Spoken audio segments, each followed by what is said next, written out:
Salam, mən Sahib Kərimli. 29 yanvarda ölkəmizdə bələdiyyə seçkiləridir. Mən Başgəldək Bələdiyyəsindən bələdiyyə üzvlüyünə namizədəm. Cəmiyyətimizin, ölkəmizin, siyasi sistemimizin reallıqlarını və dünyanın reallıqlarını bildiyimdən siyasətçi kimi məsuliyyətli olmalıyam. Müraciət edərkən, siyasi fəaliyyət göstərərkən əvvəl dövlətə, sistemə, sonra vətəndaşlara müraciət etməliyəm. İnkişaf etmiş dünyanın təcrübəsi göstərib ki, işlək bələdiyyəçilik ən uğurlu modeldir. Hamımız bilirik ki, 25 yaşı olan bələdiyyəmiz nə dövlətimizə, nə də vətəndaşımıza böyük faydalar yaratmır. Son illər dövlət Naxçıvan, Şərqi Zəngəzur və Qarabağ iqtisadi rayonlarında fərqli idarəetmə modeli tətbiq edir.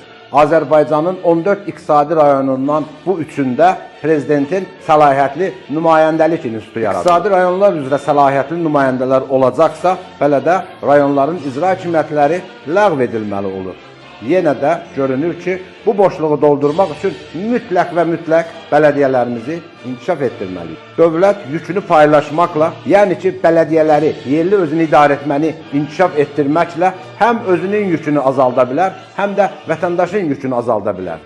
Son vaxtlar bələdiyyələrin birləşməsi dövlətin bu yöndə siyasi iradəsinin olduğunun göstəricisidir. Bir siyasətçi ölkəsinə faydalı olmaq istəyirsə, ona uyğun olan işin böyüklüyündən və ya kiçikliyindən asılı olmayaraq qulpundan yapışmağı bacarmalıdır. Ali siyasi iradə gerçək bələdiyyəçilik yaratmaq istəyirsə, tətbiq etmək, güvənmək, sınamaq, yoxlamaq, yanılmaq, öyrənmək və bütün ölkəyə yaymaq ardıcıllığının fəlsəfəsinə inanmalıdır. Başgəldək Bələdiyyəsinə aid olan Başgəldək, Başküngüd, Bideyiz, Oravan və Aşağı Kəldək kəndinin əziz sakinləri. Hər birimiz kənddən çıxıb başqa şəhərlərə, başqa yerlərə, başqa ölkələrə gedib qayıdandan sonra kəndimizə girər-girməz o xay, heyf deyil, kəndimiz deyirik.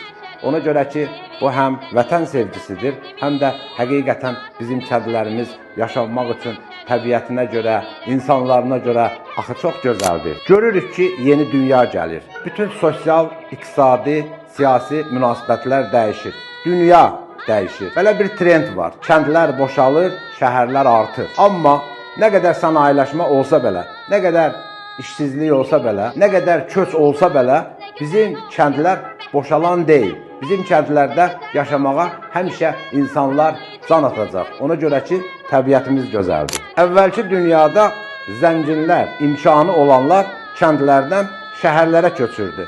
Yeni dünyada proses tərsinə gedir.